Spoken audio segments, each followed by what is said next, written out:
Hello everyone. Let's look at shlokas 112 and 113 in Lalita Sahasranamam. Vimarśarūpiṇī vidyā viyadādi jagatprasūḥ sarva praśamanī sarvamṛtyu nivāriṇī agragaṇyā chintyarūpā kalikalmaśha nāśinī kātyāyinī kālahantrī kamalākśha niśhevitā. Let's look at the meaning of the namas. Vimarśarūpiṇī. Vimarsha in Sanskrit means to reflect upon, to investigate, to examine. All of these actions are taken with the primary goal to understand, to get some inference out of it.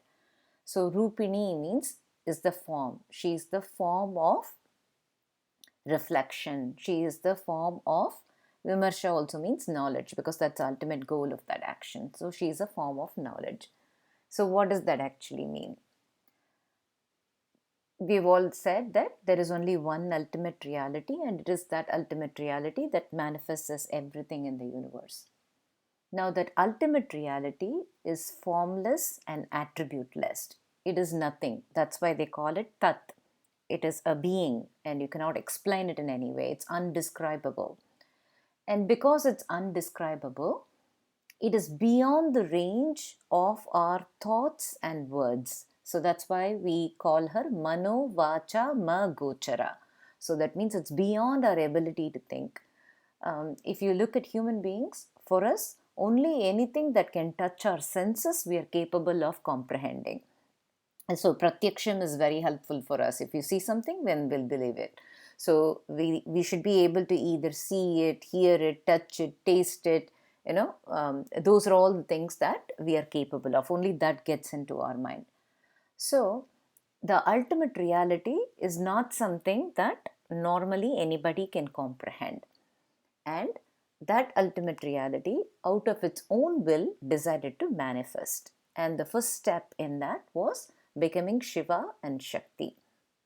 And Shakti is the energy in the manifestation. So when Shiva and Shakti are facing each other, then everything is in a balance and there is no manifestation. When Shakti turns away, then manifestation happens.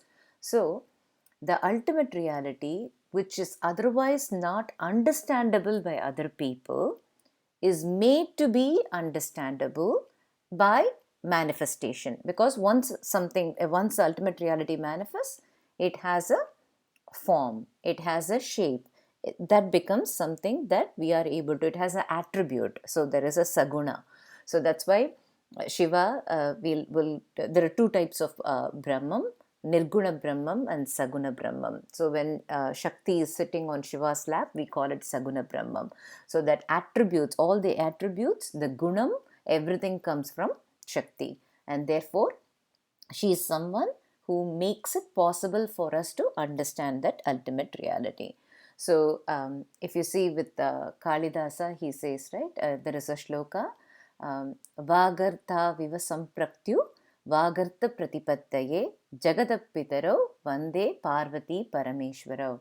So Shiva and Shakti are combined like word and its meaning, right? So the word, only if you know the word you can get the meaning. And if there is no meaning, then the word doesn't have a relevance. So like that, Shiva and Shakti are together, and therefore it is the word that helps you understand the meaning. Like that, it is the vimarsha that allows us to understand the prakasha, which is the one form of the ultimate reality. So Shiva is considered to be the prakasha, and Shakti is considered to be the vimarsha. And prakasha is a light. And if you see, the light will illuminate anything. So it doesn't matter. It could be a table, it could be a light, it could be a chair, anything, light will just illuminate. That is its nature. But to be able to comprehend that this is this and this is the other, that is where the vimarsha comes into play. And then to be able to comprehend the oneness. So Vimarśarūpiṇī is one who is in the form of vimarsha, which is nothing but the deliberation or reflection in order to understand the ultimate reality. Vidyā means knowledge. And there is two types of knowledge. We just spoke about it. So the light will illuminate everything. But for a person to understand this, we need this differentiation. Otherwise, we are not able to carry on in life. We have to know this is a table, it's used for a certain purpose. So everything that we see in this world is nama rupam. So it has a form, it has a function, and that's how we interpret that. And so that is knowledge. So the knowledge to operate in the material world, to be able to say this is this, and the ability to differentiate between things. And sometimes you can even call it in Tamil as paguttarivu. So to know what is what, right? So that is knowledge. And that knowledge is needed to operate in the material world, to be able to function, to continue with our life and move through the process. Again, too much attachment with that kind of a life will lead to stress. As we keep differentiating everything, there will be more stress. And sometimes when we are able to take a step back and see that everything is connected, the interconnected nature of this is happening because of this. The moment we recognize that oneness, then there is more harmony in life. So the differentiation is needed in order to carry on with life and the way the world works, and the oneness is needed in order to be in harmony. And same thing, the more we divide people, the more we differentiate people, then there is more stress. The more we think of everyone as our own and our friends, and we expand our circle, there is harmony. So the knowledge is needed in order for us to know what is what, and that is the first step.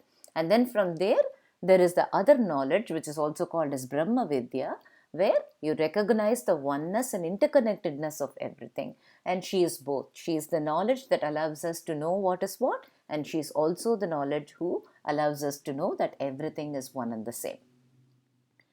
Vyādhi jagatprasūḥ. So Vyad in Sanskrit has many meanings. You can call it the ether or the sky or space or air. You can call it any of those. Adi means beginning with. Jagat means world or this universe. Prasūḥ means one who delivered it. So prasūḥ, in Tamil also they say prasavam. Prasavam is to give birth. So vidyādhi jagatprasūḥ means she is the one who gave birth to this world, starting from the Vyat. Vyat in this case we can interpret it as ether. So it is said that in Taittiriya Upanishad it says that initially there was only one thing. We call it Tat. It is a being. That's it. It's not man or woman. It doesn't have any attributes. It's just that.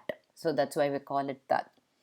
And that Tat looked around and said, Bahusyam prajaye. So out of its own will, it decided to become many. Bahusyam, let me be many. So it decided to become many.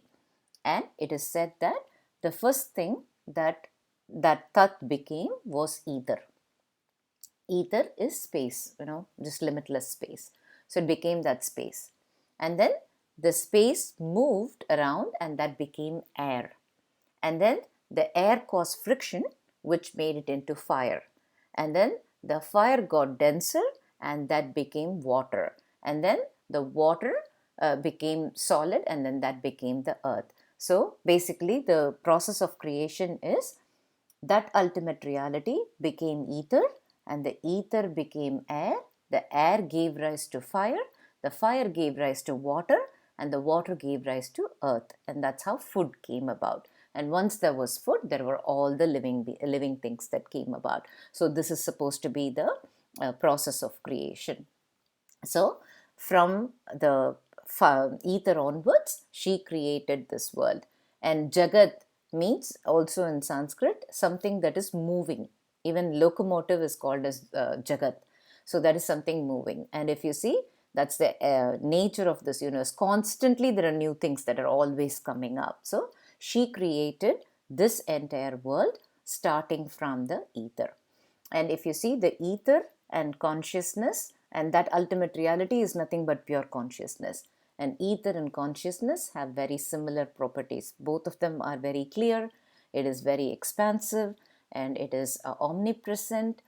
So it's always expanding. So those are all things. So viyadādi jagatprasūḥ is one who gave rise to this entire world, starting from ether. Sarva vyādhi praśamanī. So vyādhi, as many people know, it means a disease. Sarva vyādhi, no matter what the disease is, everything praśamanī destroys. So she destroys every disease, or praśamanī is also healing. She heals all the diseases regardless of what it is. So, the natural state of any body is health. Arogyam is the natural state. Vyādhi is an artificial thing that comes externally. And vyādhi can be many things, right? It could be physical problems, it could be mental problems. No matter what it is, she heals them all. And also, we think of vyādhi as a disease. So it could be a mental or physical. But if we take a step back and think about the vyādhi of the mind, even if we are not explicitly calling that, anger, jealousy, being too attached with something, being too proud, these are also vices of the mind, and they are also vyādhi. And sometimes too much of those will start manifesting physically, and that's when people have this anxiety, etc. So she heals any of those, even the mind's vices she will heal. Sarvamṛtyu nivāriṇī. Mrityu means death. So sarvamṛtyu, all types of death, nivāriṇī. So she can give relief from all types of death. And there are many ways to look at it. Mrityu can be looked at as, as someone dying too early or dying in a very bad way, all of those. So there are so many different types. Won't go into it. She is capable of ensuring that none of those come anywhere near her devotees. So that is one way to look at it. The other way to look at it is sarvamṛtyu. The way this whole thing works is the manifest form. If it gets enlightened and if it pierces the veil of Maya, then there is no more birth. But otherwise, there is continuing cycles of birth and death, right? So, punarapi jananam, punarapi maranam, punarapi janani jatare shayanam. So this is like this continues. The cycle of birth and death continues. So she is the only one who's capable of avoiding all the deaths in the future births. What does that mean? That means she ensures that the person is not born again. That means that person becomes one with the ultimate reality. So she is the one who's capable of providing that relief from the samsara sagara. So avoiding death means not being born again. So that's how she is able to achieve that. So sarvamṛtyu nivāriṇī means one who can avoid or give relief from all the deaths, and the way that relief comes is by not being born again and by becoming one with the ultimate reality. Agragaṇyā. Agra means first, Ganya means to be counted. So agragaṇyā is she is one who is counted as the first one, or she is the foremost, in that she is again the ultimate reality, so that came first. Chintyarūpā. Achintya means unthinkable. So Chintyarūpā means unthinkable form. So we all know that ultimate reality actually has no form. So it is impossible to imagine that form. So Chintyarūpā, unthinkable form, or that form is not something that is within our imagination. And that's why, in order to make it easy for us to process that, for human beings, it's very difficult to deal with something abstract. That's why we have so many different forms of gods. Whatever appeals to us, whatever we feel resonates with us, our Sanatana Dharma allows us to go process it in that way. Because to say, think of something abstract is so hard. Therefore, they're making it easy. So, but as ultimate reality, her form is unthinkable, unimaginable form. Kalikalmaśha nāśinī. Kali means the Kali Yuga. Kalmaśha is the sins. Nāśinī means one who destroys. So kalikalmaśha nāśinī means she is capable of destroying all the sins that are brought forth by the Kali Yuga. So we all know there is Chatur Yuga, right? So there is Satya Yuga, there is Treta Yuga, Dwapara Yuga, and Kali Yuga. So it is said that in Satya Yuga, people are mostly good, right? So everything, 4 parts good. Then in Treta Yuga, there is 3 parts good and 1 part bad. So the bad or bad thoughts. So the Satya Yuga people only speak the truth. They only think good thoughts. They only act in a good way. Everything is good.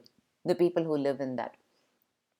When it comes to Treta Yuga, the nature of that Yuga is such that there is 1 part bad. So there are bad thoughts, etc. But majority 3 parts good. And then if you look at Dwapara Yuga, and this is where Krishna was there. In Treta Yuga, we had Rama. So Dwapara Yuga, Krishna was there, and there is 2 parts good and 2 parts bad. So you can see good and bad are an equal thing. And then when it came to Kali Yuga, it is 1 part good and 3 parts bad. And that's why we say Kali Mutti Payitha. So that means that it has gotten so bad. What does that happen? So what happens to people in the Kali? Then there is more bad thoughts. There is tendency for people to think one thing and say another. So, your thoughts, deeds and words all have to be in a straight line. That is the way to live. But if you see in Kali, majority of the people, what they think and what they say will be very different. What they say and what they do could be different. These are all things that Kali Purusha brings for that. So that is possible. And then because of the bad thoughts and bad deeds, there is lots of sins that are accumulated. And she is the one who is capable of erasing all those sins and allowing a person to reach her foot.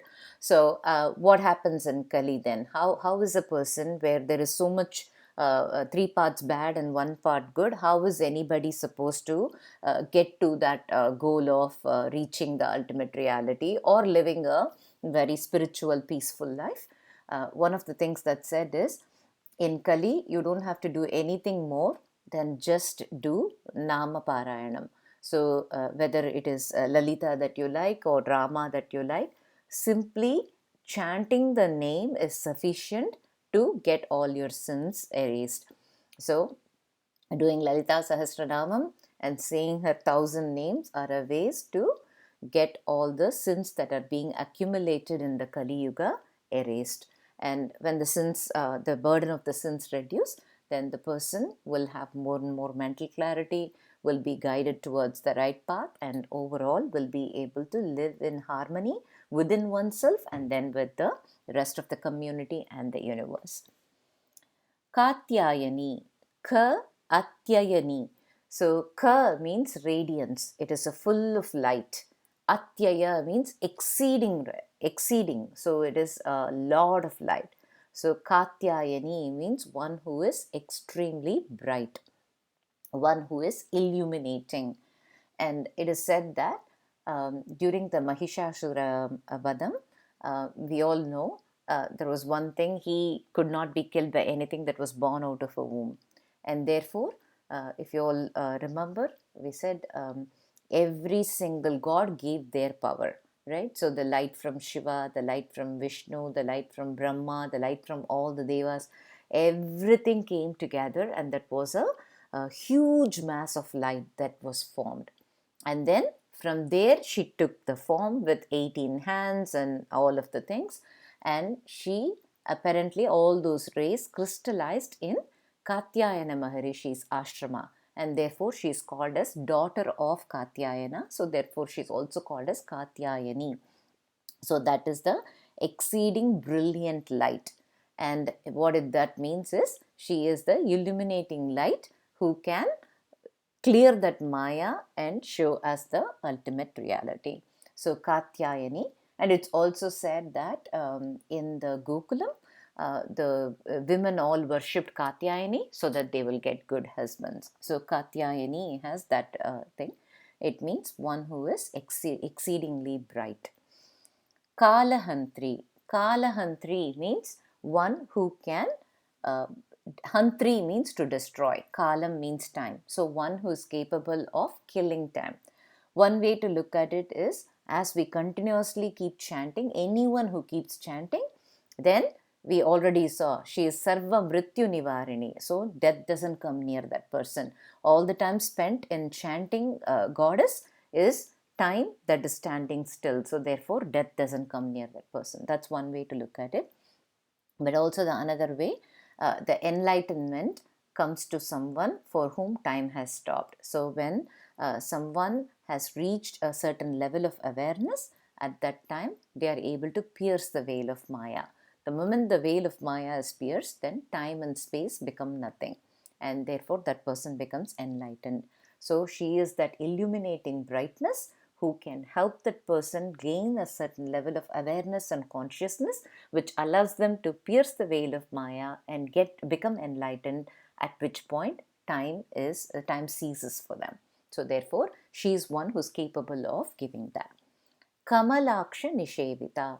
Kamalākśha, Kamala means lotus, Aksham means eyes. So one who has lotus eyes, that is none other than Vishnu. Niśhevitā, Niśhevitā means he was worshipped by. Sevita means to worship someone. Niśhevitā means to worship someone in such a way that they are extremely pleased with you. So Vishnu worshipped Lalita in a way that Lalita was extremely pleased. So you can also see kātyāyinī, kālahantrī, kamalākśha niśhevitā. Vishnu is also called as Mayapati. So he is the one who maintains this linearity of time. The yesterday, today and tomorrow. That linearity of time, he maintains that. Actually, if you see, that is the whole reason why we all keep having this cycle of birth and deaths, because we are so caught in this yesterday, today and tomorrow. Human life is all about that. And it is the Maya that gives that illusion of time being linear. In reality, if you see, a second starts and the second ends, and that's it. After that, that second is never there. But we have this impression of time continuing. So therefore, Vishnu is responsible for this Maya, which keeps the world going around. Maya has a place. There is a need. We said Jagat is constantly moving. If this earth has to continuously, or if the universe has to be continuously propagating, then that Maya is necessary. Therefore, one of the work of the gods is also concealing and revealing. That's what we call as Tirodhanam. So he is the Mayapati, and she, by being that exceedingly brilliant light that illuminates and helps a person reach that level of awareness where the time ceases, then kamalākśha niśhevitā. Niśhevitā, you can think of it as surrender. Then kamalākśha as Maya. Then the Maya surrenders to them. That means that person pierces the veil of Maya, realizes the oneness with the ultimate reality, and therefore stops the cycle of birth and death. So that is also another way to look at it. So we've covered all the namas. Now let's look at a story related to kamalākśha niśhevitā. So we said kamalākśha is Vishnu and niśhevitā. So we said sevita means is to worship, right? And the person you're worshipping is pleased with you. But niśhevitā is such that they are so impressed with you, right? So there is exceeding satisfaction. So how did that happen? So this was a time when the ocean had to be churned, the milk ocean had to be churned. So we've seen this story before. So the devas were losing power and they wanted to regain power, and then they had reached out, and then Vishnu said, you should work with asuras and then go churn the ocean. You will get things that will help you regain your power. And therefore they started and they made an agreement. Whatever comes, one turn devas will take and another turn the asuras will take. And basically they were in search of this amrita, which will allow for them to be immortal. So that's what they were looking for. And we all know they used the Mandara mountain, and then Vasuki was the rope, and then Vishnu was under the bottom of that Mandara mountain, helping to hold this in place. So that happened, and then they took turns. So many things came out of that ocean. Finally, the Amrita came out of the ocean. So the nectar that they had all been looking for. So until then, they were all taking turns. Devas and Asuras were taking turns. It was not perfectly organized, but it was a little bit chaotic. But still, they didn't argue between them. They agreed, one turn for you, one turn for me. But the moment the nectar came, that's it. There was complete chaos. Everybody wanted it, and there are so many crores of devas. There are lots of asuras, and it became utter confusion. There was all fights breaking out. They were doing, and so this became a extremely chaotic situation. Nobody knew how to control. And this was not a situation where you could go now start fighting. Already there are fights, so they don't know how to stop this. So at that time, everybody was looking to Vishnu to help and see how to solve the situation. At that time, Vishnu prayed to Lalita Tripura Sundari. So he prayed to her so much that she was extremely pleased, and then she gave half her beauty to Vishnu. And with the blessing of Lalita, Vishnu took the form called Mohinī. And Mohinī is one who is enchanting. She is the most beautiful woman. One look at her, everybody will be enchanted. So Mohinī took this form, and it is the only female avatar, if you will. And there he became visible to everybody. And we all know with these asuras, they are always, everything good only asuras have to have. If today they are wanting the nectar, that's because it is good. So everything good they want to have. The moment they saw this woman, they were all so enchanted, and everybody, so what they would not have otherwise listened to anybody, for the beauty of this woman, they were all willing to listen to her. So Vishnu in the form of Mohinī told everybody, you know what, let me take the responsibility to distribute this amrita. I will give to everybody. Everybody quietly sit in a line. So they all formed lines and they sat, and Vishnu conveniently went ahead and started giving everything to the devas, and then two of the asuras realized, and that was Rahu and Ketu, and they also got the amrita. And finally the asuras did not get any nectar, and Mohinī solved the situation and gave all the amrita to all the devas. So that was the first time where Vishnu prayed to Lalita Tripura Sundari, and therefore got this form called Mohinī. And then what happened is, once there was a asura called Bhasmasura, and this Bhasmasura was praying to Shiva for a very long time, and so Shiva was pleased. And we know with gods, they're always just. If someone takes a certain action, and so they do a penance, they do it correctly, they do it with the full devotion and all that, gods don't differentiate and say this is a asura, so I will be mean to them, this is a deva, so I'll be more favorable to them. Gods don't do that. So this Bhasmasura had been praying, and he got he achieved what was supposed to be achieved, and therefore Shiva showed up, and he said, okay, what boon do you want? And we all know, always all the asuras are always behind immortality, because they love power. Greed is a very inherent demonic quality, to be everything, and they're also someone where everything good only they have to have. So power, the greed for power, the greed for all the best things is something that's inherent in them. But Bhasmasura actually did not ask for anything like that. He wanted power, he didn't ask for immortality, he wanted power for sure. So what he said is, you have to give me a boon where anything that I touch, if I touch the head, then that should burn. So Shiva went ahead and said, okay, fine, you get that boon, whatever you touch, that will burn. And this is a big boon, right? Now you go to the battlefield, all you have to do is touch their head, and that's it, they're gone. So this is immense power to fight against other people, special power. And this Bhasmasura, as soon as he got the boon, he wanted to try it out. And at that time, only he and Shiva were there. So he thought, if he had to try, let me keep the hand on Shiva's head, so that we can see whether this works or not. And so in Tamil, there is jokingly people say, varam kuduttavan thalayila kaiya vekkrathu. So he went ahead and wanted to test that. And then Shiva was really stunned. He thought, oh my gosh, I gave him the boon, and now this guy wants to test it on me. And so Shiva started running. And Shiva ran and ran and ran, and he went and hid somewhere. And this Bhasmasura was running around trying to find Shiva. But remember, this Bhasmasura was intention was not to go test on Shiva. He wanted to just test this boon. So now he has become a threat. Anybody who comes across this guy, because now he got the power, he can just go keep. And therefore now it has become a hazard for everybody. So somebody had to go deal with it. And this was the second time, again with the blessing of Lalita Tripura Sundari, Vishnu took a Mohinī form. and then he appeared in front of Bhasmasura.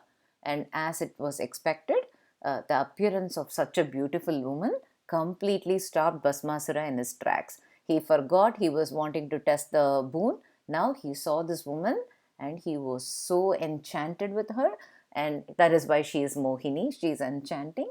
And he was so enchanted with her, and now his mind immediately changed. Now he had to have this woman at any cost. So therefore, he was like, oh, how can I have this woman? So he said, you're so beautiful, will you marry me? And then Mohinī said, you know what, I'm okay to marrying you, but I just have one condition. If you do that condition, then I will marry. I said, okay, fine, what? She said, I only want to marry someone who's very good at dancing. So you show me some dance moves and do an amazing dance. If I like it, then I'll marry you. And then Bhasmasura said, hey, look, I'm a big asura. And I have not been practicing dancing and all that. So I'm in the battlefield. If you tell me go fight and win over somebody, I can show you my ability there. But now suddenly you're talking about something that I have no idea about. So how will I do the dancing? Then Mohinī said, okay, no problem. Since you seem to really like me and you have a valid point. So maybe how about I show you the dance moves? Will you do that? And if you do that correctly, then I will marry you. Then Bhasmasura thought this was reasonable. Okay, looks like the lady is also interested in me. So she's showing all this. So now he was all set. He was going to do this perfectly so that he can get this woman. And therefore, he went ahead and Mohinī started showing the dance steps, and slowly, one by one, she was showing the steps and Bhasmasura was doing it. And at one point, Mohinī showed a dance step that was about keeping the hand on the head. And Bhasmasura completely forgot about the boon that he had just gotten from Shiva. Mohinī was that enchanting, there was no other thought in his head. And he went ahead and placed his hand on his head, and therefore he burnt up. So that way, Mohinī took care of this threat called Bhasmasura and ensured that he, with his newfound boon, did not create more problems. So it is said that once all this happened, Shiva, who came from his hiding, and he went to Kailasha, and everybody was telling about how Shiva ran away, and then Mohinī came and saved, and everybody knows Mohinī is Vishnu. So then Shiva thought, oh, I didn't see this Mohinī. Everybody is talking about this Mohinī who's so beautiful. Maybe I should see.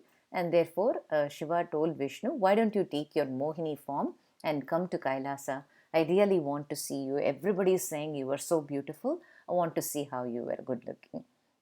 So then Vishnu took the form of Mohinī. And it said that when Shiva saw Mohinī, Vishnu in the Mohinī form, he was overcome with passion and he went and hugged Mohinī. And in that contact, there was a baby that was created. And so now they have a baby. So Shiva in his own form, and Mohinī, who's none other than Vishnu, and that embrace created a baby. And now this baby was born. They didn't know what to do. And therefore, what they did is, now there is a real baby. So they went ahead and they tied a bell around the baby's neck, and they placed the baby near a forest, near a tree. And so the baby was there, and it was it was afternoon, and the king of Pandalam was going for a hunting with a lot of his army. And then in the forest, they heard this baby's cries. And the king's name is Rajashekara, and he was surprised.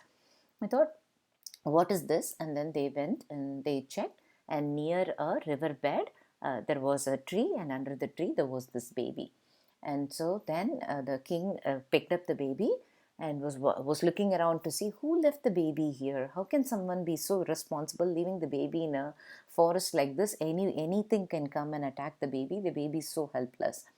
And also found that there was a bell around the neck, and it was a bell made of a lot of gemstones and all that. So it was like very unique to see a baby like this. At that time, a rishi came by, and the rishi said, Raja, you take this baby to your house, all good things will happen to you. Actually, the Pandalam Raja did not have any children. So the Raja was constantly praying for the children. So the rishi came and said, you take this baby, everything good will happen to you. so you take the baby. So the Raja then took the baby to his palace, and then he started to raise the baby as his own. And with the baby coming there, within 1 year, his queen conceived and they also had a son. So now both the princes are there and Raja is extremely happy. Now the Rishi's words have come true. This baby came, and therefore now he also has his own son. And so the Raja did not differentiate between the two. So the baby, because it had this bell, around the beautiful gem-studded bell around his neck, the baby was called as Maniganda. So Manikantan, around the neck, there was this gem-studded bell. So Maniganda and the son of the king, his name I think is Rajaraja, he was also born, and both of them were raised, and exactly like a prince, everything good. They were taught archery, they excelled in everything. Manigandan was amazing in everything. And now 12 years have passed, and so the king is thinking of Maniganda as his own son, and therefore wants to crown him the crown prince. And the queen now had lots of ministers, and there was a ill-minded minister who did not want to have Manigandan as the king. He wanted to make sure the queen's son became the king, because he was easily manipulatable. So he wanted to make sure. So he conspired with the queen, and he went and told the queen, look, your husband wants to crown this boy. We brought him from the forest. We don't know who he is, but you have your own son, and he's the one who's supposed to be the king. So now, unless you eliminate this Maniganda, your son cannot be the king. So we have to do something. So immediately both of them conspired, and then the queen pretended as if she had a headache, and the physician, the royal physician, was also in this plan. And so the physician said, you know what, this headache cannot be cured. The only way this can be cured is if we have a tiger's milk, and with that we can cure this. But who will go get a tiger's milk? Tigers are very dangerous, so we cannot get it. So I think your wife will have to suffer like that. So nobody was willing to go into the forest and get tiger's milk. At that time, Maniganda said, I will go and get the tiger's milk for helping my mother. And then this is what they were all waiting for. They thought the son will go and do that. And therefore he went inside the forest. And then after he went inside the forest, the king was really worried. He was like, oh my gosh, he's only 12 years old, and what will happen? But he went, and he not just came back with the tiger's milk, and he came back from the forest sitting on the tiger, and there was a whole bunch of other tigers following him. So he came, he gave the milk, and then the queen and everybody was stunned, and at that point they realized that this was a plan just to make sure that Maniganda is killed and that her son can become. So the king came to know about it, and all their plan was spoiled, and even the everybody got to know about it. So then the king felt very bad, but Maniganda said, you know what, the time for me to leave has come, so I'm going to go back into the forest. But then the king was like, oh no, please, I've raised you as my own son. I can't bear to be apart from you, so you need to stay here. And then he said, you know what, I'll accept that you are so loving father. So let's do this. From here you shoot an arrow. Wherever that arrow stops, there I will go ahead and stay, and I'll be there forever. Whenever you want, you can come and see me. So then the king of Pandalam shot an arrow, and that fell in a place called, today it is called as Sabarimala. So this is the whole story of Ayyappa. So you can see that the boy that was born, Maniganda, was actually the son of Shiva and Vishnu as Mohini. That's why he is called as Ayyappa. So Ayyan and Appan. So he has two fathers, and that's why Ayyappa is also called as Harihara Sudan. Sudan means son. So Harihara Sudan. So this is the story of how Ayyappa was born, and the Sabarimala came to be. We might all think, what is this kind of a story? But if you see the reason, and also we might all be laughing, the Bhasmasura came to test Shiva, and therefore Shiva ran away. You have to think about it, right? Shiva he knows everything, and Shiva knows the past, present and future. So if he gave the boon to Bhasmasura. Wouldn't he know what Bhasmasura will do? But why didn't Shiva do anything and ran away? All Shiva had to do was turn around and open his third eye and Bhasmasura will be gone, right? It wouldn't have taken an instant. And we all know, even in Lalita Sahasranamam, we have seen Shiva actually opened his third eye and burned down Manmada, right? So he's capable of all of that. Why didn't Shiva do that? Why did he run away? Why did he go to hide? Did Shiva need protection from someone else? Actually, that is not the case. There are two things that are important in here. One is God always gives us the choice, right? So God will give us the boons. God is infinitely giving, will always keep giving. God will give us the boons. What we do with those boons is our choice, right? So Bhasmasura could have behaved properly, used the boon for his own good, and then he could have.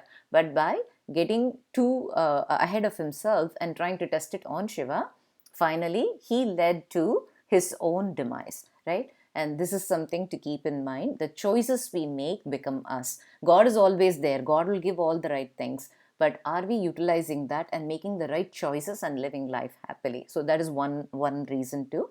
And the other thing that we can see here is that whole thing was a play so that Ayyappa will be born.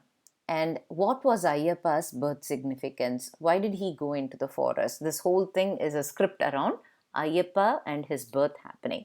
So it is said that when Mahishasura was destroyed, Mahishasura had a younger sister called Mahishi. And Mahishi was very mad at all the gods, right? Because all the gods gave all their power and then she became that full radiance and then she came and killed, right? So Mahishasura had said that nothing born out of a womb can kill me, right? But yet the gods actually, in her opinion, they all plotted together in order to kill her brother.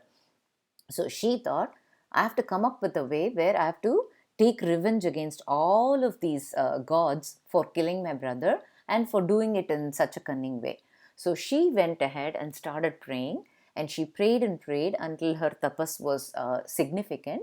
And when Brahma appeared before her, she said, I can be killed only by a son who's born out of Shiva and Vishnu. Now, this is totally impossible. There are two men, and therefore baby is not possible. So she thought she had tricked the whole thing, and it is completely against the laws of creation and the laws of universe. Therefore, she thought she was very safe, and then she went about becoming a tortured person for everybody so that she can take a revenge for her brother's death. So this Mahishi was living in the forest, and so this is why Shiva pretended to run away, which required a Mohini to come in, and out of that embrace came a baby who is Maniganda. And now there is the Harihara Sudha whose birth significance was to kill that Mahishi.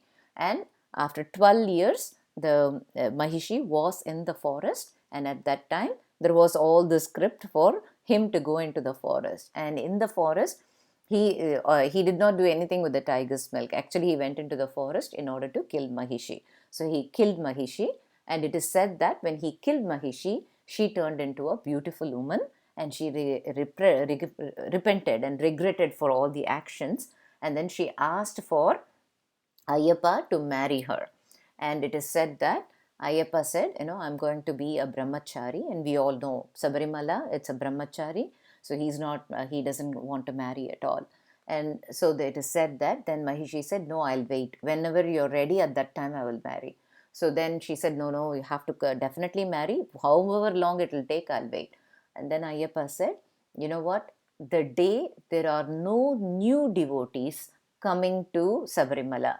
In Sabarimala, it is a tradition that every year people will put a mala and then they will go through a certain ritual for 48 days or so, and that is called as a viradam, and they will do that, and then finally they will go to Sabarimala. They will go through the 18 steps. So every year there are lots of people who go for that, and there are some people who go year after year and then they go for a long time, but every year there will also be new devotees. So he said, any year where there are no new devotees, that year I'll marry. So it is said that near Sabarimala, and there is also a Ayyappan temple in Chennai and Rajanamalapuram. Even there you can see Ayyappa will be in the first level, and you have to go up the steps. There is also the 18 steps, but you can go up the step. Normal steps are also there. You can go up, and when you finish seeing Ayyappa and you come down, there will be Manjamata. And so in the Manjamata, it is the tradition is that she's still waiting, because the number of devotees who come to Sabarimala each year is only increasing, it's not decreasing. So there was a reason, and this entire script around it was to make sure that Mahishi is destroyed. And again, it is not to destroy a asura, it is to destroy the demonic qualities of torturing other people, taking revenge on others, etc. So this is the story about kamalākśha niśhevitā, and by worshipping the Lalita Tripura Sundari, Vishnu was able to take the form of Mohini. And you can see Shiva is only enchanted by Parvati, and that's why the Mohini also, just because it was his wife's form, Lalita was so pleased with Vishnu's penance to her. That's why she gave her beauty. So it was her actually in that form, and that's why he was able to even enchant Shiva. That's all for today. Thank you.